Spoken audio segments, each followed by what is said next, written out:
busqué un área clínica, encontré la inmunología clínica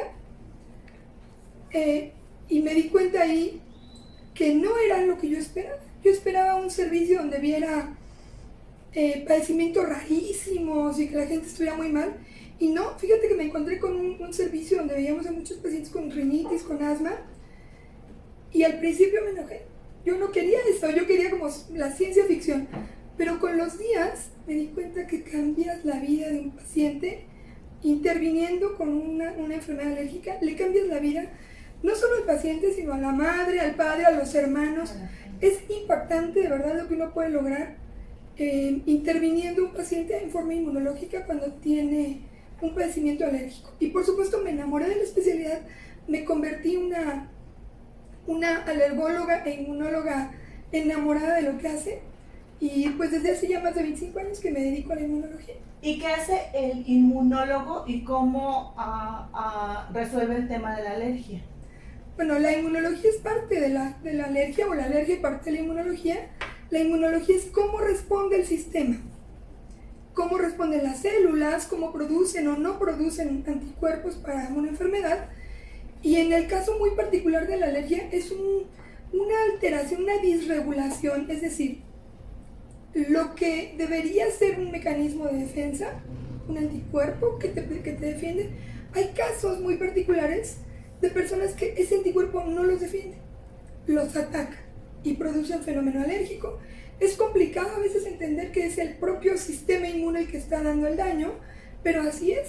Entonces hay que investigar a qué son alérgicos e intervenir con tratamientos para desviar todo el sistema, para hacer que todo lo que estaban haciendo ahora lo hagan como debe ser, con anticuerpos que protejan y dejando de producir esos anticuerpos que te dañan, porque sí se logra disminuir en forma dramática la cantidad y modificar, por supuesto, la historia de la enfermedad, que es lo más importante, que el paciente se empiece a sentir bien.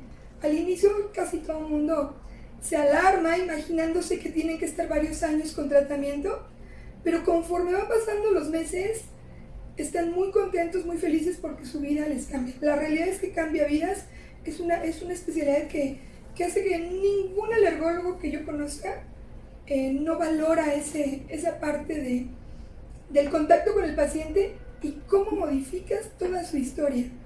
Me acuerdo muchísimo un caso, un paciente que era un niño con asma, pero la señora dormía al niño a un lado de ella porque tenía miedo que dejara de respirar, y el esposo pues ya no quería estar con ella porque el niño estaba en medio y los hermanitos odiaban al hermano también. Entonces cuando empieza el niño a mejorar, pues el niño se va a su cuarto, los hermanos empiezan a jugar, a mojarse, el papá se reconcilia con ella. Toda la historia de la familia cambia con muy poquitas cosas que tienes que hacer, bien poquitas. Entonces por eso es que siempre recomiendo, si tienen síntomas alérgicos, no tienen ninguna necesidad de vivir con eso. Vayan con un especialista y controlen esa enfermedad. Y en una ciudad tan complicada como la de México, tan contaminada, y con todos estos genes que tenemos ya de la contaminación desde que nacemos, ¿nos volvemos alérgicos y le vamos abonando, o nacemos con la tendencia a la alergia y se nos desarrolla por todo este medio ambiente tan contaminado? Qué interesante lo que acabas de decir. Exactamente, nacemos con una tendencia. Yo soy propenso a ser alérgico. A ese fenómeno se le llama atopia. Yo soy atópico, puedo responder contra algo. ¿Contra qué respondo? Pues contra lo que tengo. Yo no puedo hacerme alérgico, siempre les digo a los pacientes, no vas a ser alérgico a los koalas australianos, ¿verdad? Vas a ser alérgico a los perros, a los gatos, a los pirules, al fresno, que eso es lo que tenemos aquí. Esta tendencia se expresa por la exposición. Por ahí hay una impresionante cantidad de artículos, de información en relación a esa exposición y cómo detona que esos genes que estaban a veces dormidos se enciendan y que empiecen a producir un fenómeno alérgico. Y ahora se le llama exposoma a todo el fenómeno que induce que ese gen despierte y que empiecen los pacientes a manifestar la enfermedad alérgica. Y que la van a manifestar, depende cómo llega a ellos la sustancia, el antígeno, la sustancia que causa alergia.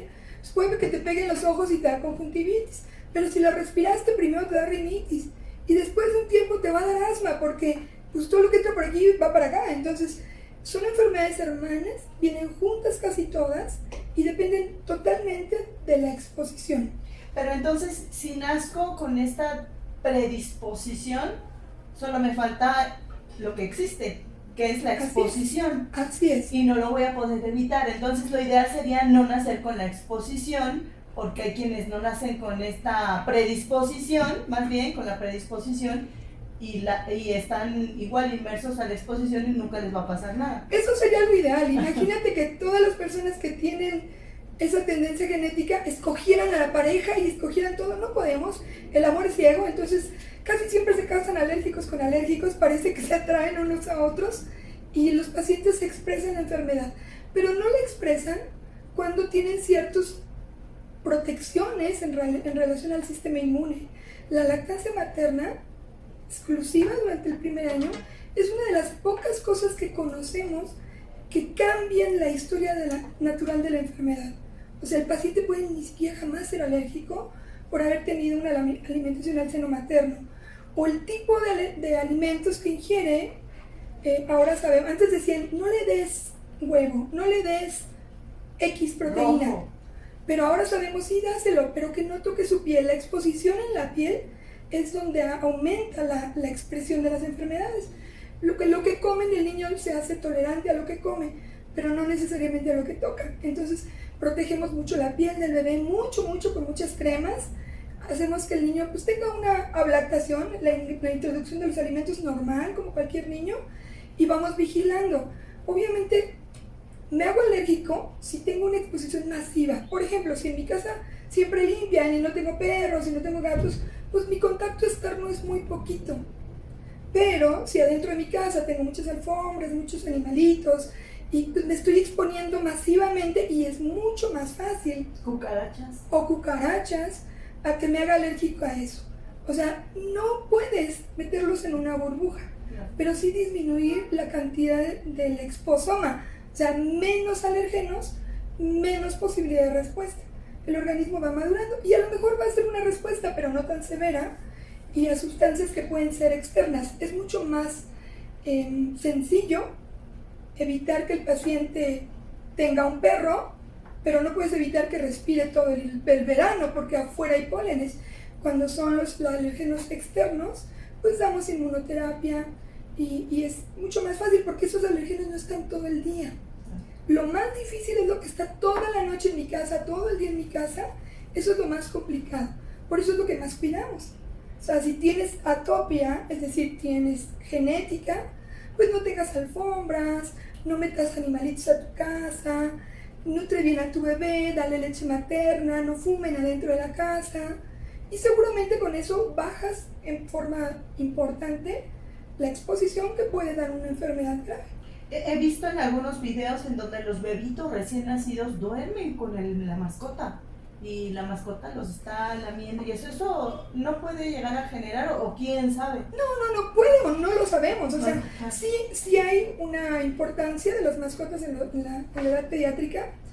Si yo tengo esa tendencia es posible que la desarrolle, pero a veces no. Incluso ahora se habla de la exposición temprana. Casi siempre decimos, si el perrito llegó primero, se queda el perrito, ¿no? Porque el niño desde la etapa gestacional se expuso y es probable que aguante, que haga una tolerancia.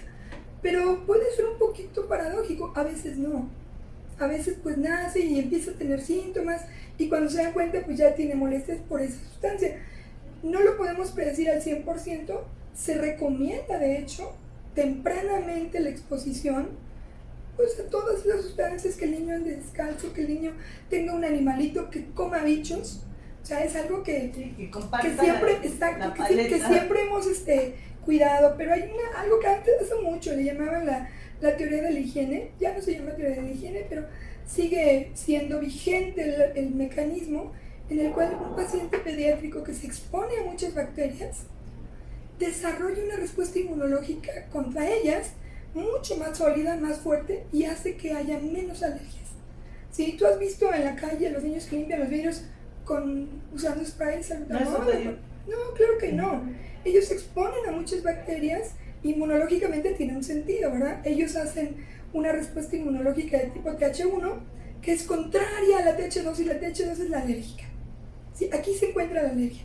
Si yo mejoro esta disminuye. Entonces hay un montón de cosas que se pueden hacer para prever. No hay nada así 100% seguro, pero si le vas sumando una buena alimentación, una lactación adecuada, una protección cutánea, niveles de vitaminas adecuados, o sea, comer frutas y verduras.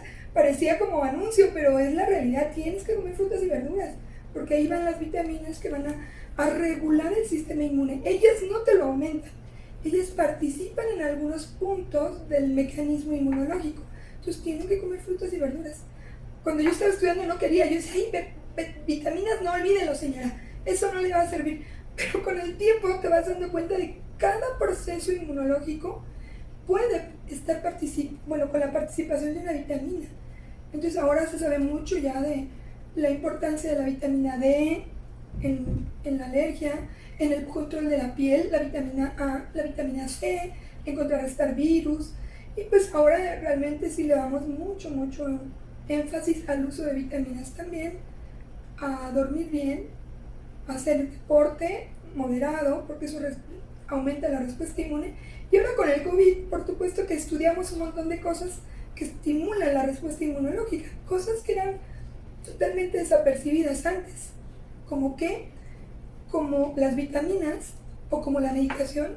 O sea, hemos oído tanto de la meditación y a la mayoría se nos hace imposible, que yo apenas me quiero sentar a meditar y ya me pasaron todas las facturas que he firmado en el día y todo lo demás en mi cabeza. Es difícil, pero la meditación aumenta una respuesta que se llama NK, que nos protege contra virus y nos protege también contra cáncer. Entonces la meditación se ha convertido en una herramienta fundamental. El yoga, por ejemplo, el ejercicio moderado, los olores. En el bosque hay unas sustancias que se llaman fitoncinas, son productos de los árboles que aumentan la respuesta inmune. Por eso es que ahora la mayoría de los especialistas ponemos un poco de aromaterapia, porque es fundamental para mejorar también. Y mil cosas, hay muchas, desde los baños fríos, baños calientes, cosas por el estilo que ahora sabemos que modifican la respuesta inmune y que le dieron mucho énfasis cuando se empezó a estudiar por COVID. Claro.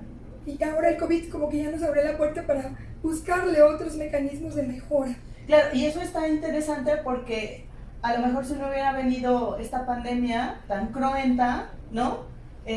Seguiríamos pensando que todas estas cosas tienen cierta veracidad o la duda, no les pondríamos tanta atención y ustedes los médicos, los clínicos, jamás en la vida lo recomendarían, a lo mejor, ¿no? Y tampoco mucha gente no lo hubiera estudiado. Ahora Exacto. les debemos a esas personas que lo estudiaron como la confianza de que son estudios multicéntricos, estudios con controles doble ciego, con buenos tamaños de muestra, que nos hace pensar que es un estudio válido y que puede ser muy real lo que ellos están mencionando, y pues lo implementamos ahora a la terapéutica, ¿no? Hay una tendencia que le llaman psiconeuroinmunoendocrinología, que es cómo se mezclan todos los sistemas para dar una respuesta, y ahora buscamos cómo la psicología modifica la respuesta inmune, increíble, pero lo hemos visto siempre, pero ahora lo sabemos más confiablemente.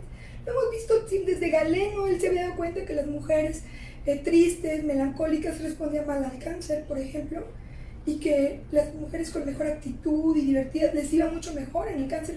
Desde esas épocas lo habían visto, pero pocos lo estudiaban. Con el tiempo, ahora pues les hemos dado mucho más énfasis, por ejemplo, ese tipo de cosas como la mente también modifica la respuesta inmunológica, como las hormonas. Siempre hemos dicho lo mismo, es que la etapa hormonal se deprime el sistema, no se deprime, pero lo modifica el sistema inmune, o bien como el sistema intestinal de las bacterias de la flora modifican la respuesta inmune, y no lo sabían. Modifican el ánimo también, no lo sabíamos. Ahora todo esto se ha mezclado en un montón de información que nos permite dar recomendaciones un poquito más orgánicas, o sea, más claro, naturales, más, y que hacen que el paciente responda muy bien. Ahora hay una tendencia fuertísima a este tipo de terapéuticas. No estoy diciendo que todo el mundo tiene que ir a lo holístico, pero incluir lo holístico en tu vida te mejora. Claro, a la par de lo clínico, de lo que Así conocemos, es. ¿no? Además de tus medicamentos, que ya sabes que son medicamentos que controlan los síntomas o que controlan la inflamación, las enfermedades alérgicas son inflamatorias. Entonces, el uso de antiinflamatorios es básico. Pero si a este paciente no le digo todo lo que le tengo que decir, pues él todo el día está estresado, angustiado, tiene mucho trabajo, nunca se relaja, nunca se divierte y pues usa sus medicamentos como forever and ever. Claro. Pero si le vas diciendo, él va modificando su conducta de limpieza, su conducta de sueño, su conducta de tranquilidad y su respuesta es mucho mejor. Bien, ahora, dentro de la vicepresidencia de la Sociedad Latinoamericana de Asma, Alergia e Inmunología, ¿qué se hace? ¿Qué se desarrolla? ¿Es educación médica continua? Porque muchas veces la gente se pregunta, bueno, el colegio, la sociedad, la asociación, y a mí como paciente, ¿no? O actual paciente, futuro paciente, ¿de qué me sirve? Sí, fíjate que es también un punto muy interesante. Las sociedades mexicanas, que tuve el privilegio de ser presidente hace unos años de la Sociedad Mexicana de Alergia, pues se dedican a la divulgación científica. O sea, ese es nuestro punto crucial. El segundo punto es a la capacitación, o sea, es que cada especialista esté bien capacitado. Y no solo los especialistas, el médico de primer contacto también. Se enfocan muchos cursos a que el médico general o el médico pediatra, el otorrino, el neumólogo, otros que no son alergólogos, aprendan a diferenciar perfectamente estas enfermedades y les den un manejo adecuado. O sea, no es el asma privativa de un alergólogo. Lo puede ver un neumólogo, lo puede ver un pediatra, lo puede ver un internista. Bien manejada la enfermedad le va a ir muy bien. ¿Qué hacemos nosotros como plus? Bueno, nos metemos con el problema inmunológico y lo tratamos de desviar. Pero el tratamiento es el mismo de todos. El médico general debería saber manejarlo bien, el médico especialista también. Y eso es lo que normalmente los colegios hacen. Garantizar que las personas estén capacitando, que los que están dentro de un colegio estén pues normalmente bien preparados, y los consejos de certificar esa preparación. Los consejos lo que hacen es examinar cada 5 años o evaluar el currículum cada 5 años pues para saber, bueno, este sí está estudiando, está actualizado, preparado y te dan un aval. Entonces, son muy importantes esas dos en México. Y en la sociedad latinoamericana lo que hace es juntar a todos los países de Latinoamérica y algunos de Europa, porque está España, Portugal e Italia en el mismo grupo, y nos hacemos eventos académicos de alto nivel para que la gente se prepare. Hacemos campañas de difusión, hacemos pequeños webinars, pláticas donde se eleva mucho el nivel académico y el médico que los está escuchando o participando pues puede obtener la información mucho más fácil, porque ahora con la tecnología pues es bien rápido, me conecto y ya no tengo que ir a Italia, Portugal, a España o a cualquier otro país a tomar esa plática, ya la puedo tomar en línea. Eso es lo que hacen las sociedades internacionales y en particular la latinoamericana de alergia, pues hace que nos identifiquemos como comunidad. Es muy diferente la respuesta de una persona anglosajona que de un latinoamericano. ¿Por qué? Porque tenemos diferente metabolismo, diferente estatura, diferente exposición. Entonces, la latinoamericana se enfoca en buscar publicaciones y en buscar cosas que nos identifiquen y que nos hagan mejores especialistas. ¿El latino en general responde de la misma manera? En general a todas las enfermedades, como que somos una comunidad mucho más parecida. Y que puede ser pocas las diferencias, pero hay diferencias con la anglosajona, con los europeos, con la comunidad aria. Somos diferentes en cuanto al metabolismo. Y por supuesto que el estudiar todo alemán o todo americano, pues puede no necesariamente ser lo que se adapta a tu comunidad. Y es por eso que estas asociaciones llevan sus experiencias y llevan todas sus publicaciones a un grupo que se hace mucho más homogéneo y te identificas más con lo que están haciendo cada uno. Ahora, la sociedad mexicana o el enfermo mexicano, el que vive con asma, con rinitis, con alergias, ¿cómo es el comportamiento? ¿Es alguien apegado? ¿Es alguien a quien no le interesa el común denominador? ¿Es alguien que llega a temprana evolución de la enfermedad a buscar una solución? o llegan de forma tardía? ¿Cómo se comportan? Digo, normalmente los latinos somos así. Como que de mocos nadie se muere, no le hacen mucho caso y llegan hasta que ya empiezan a tener asma. Es poca la población que dice, bueno, tengo tantos mocos, que no duermo bien, que estoy enojado, que no está creciendo mi niño, que no... Y se preocupan rápidamente. Cuando se trata de los niños, los papás como que sí van viendo y los llevan. Pero en general el latino somos así, un poco dejados en todo. Les digo, este tratamiento lo tienes que llevar tantos meses y pues ya se siente bien y lo quieren dejar. Entonces es una labor constante de educación para que el paciente entienda la importancia de la enfermedad y no me suspenda anticipadamente tratamientos.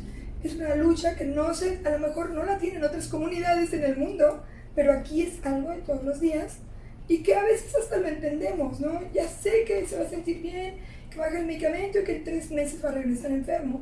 Entonces como que les vamos dejando que ellos se den sus propias lecciones.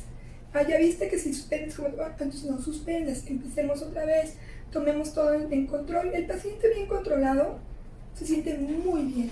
Las enfermedades alérgicas son fáciles de controlar y se sienten muy bien y creen que ya su vida es absolutamente normal, pero cuando suspenden todo se vuelven a recaer y eso es lo que nosotros nos encargamos de que modificar la respuesta inmune para que no recaigan, para que nos dé tiempo en ese ratito que son regulares, de que el sistema inmunológico vaya cambiando, para que ya vayan poco a poco dejando los medicamentos y se sientan bien. Eso es lo que ocurre. Siempre les decimos, aguántame estos meses, ya que te empieces a sentir mejorcito, yo mismo te lo voy quitando. No te lo quito de sopetón, te voy quitando y te dejo que uses de vez en cuando hasta que ya no uses nada. Y el paciente pues sí, lo va reconociendo como, ay, sí es cierto, yo venía súper mal, ya estoy muy bien. Sí, mejor no lo dejo. Entonces llevan los tratamientos inmunológicos bastante regulares. Ahora bien, doctora, cuando se habla de las terapéuticas, existen inhaladores y esta serie de alternativas para quitar la inflamación, ¿no? Que es lo que provoca estos síntomas tan desagradables.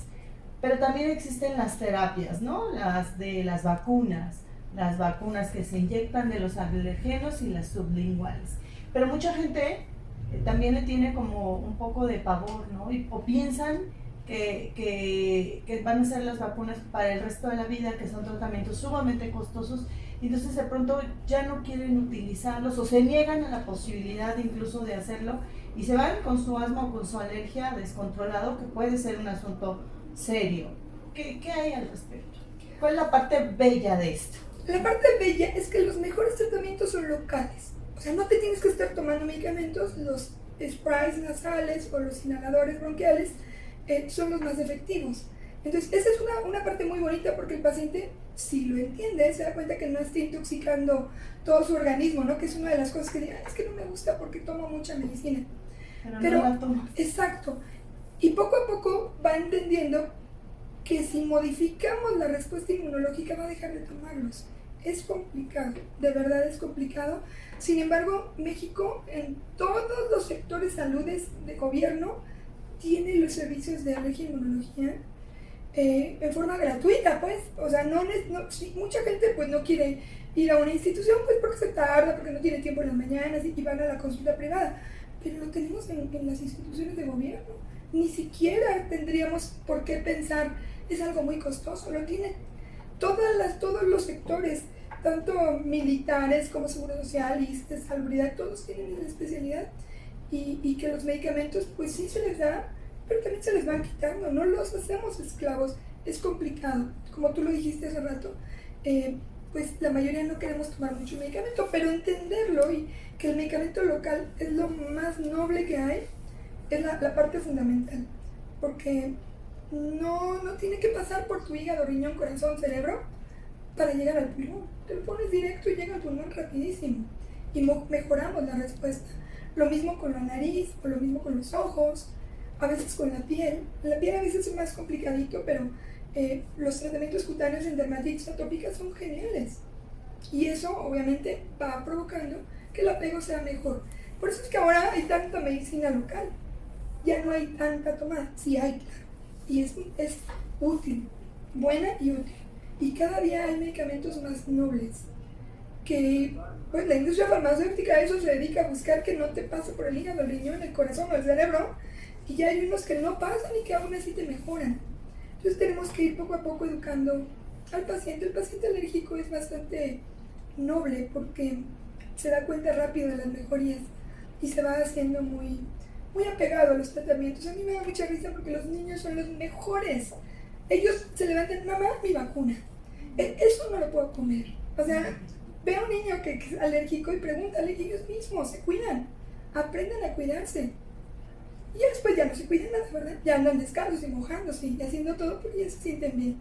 Y ahora que menciona esta parte de esto no lo puedo comer, finalmente hay alergias que nunca van a tener solución, es decir, este individuo no se va a llevar bien con las almendras, con las fresas, con los cacahuates tan comunes en Estados Unidos.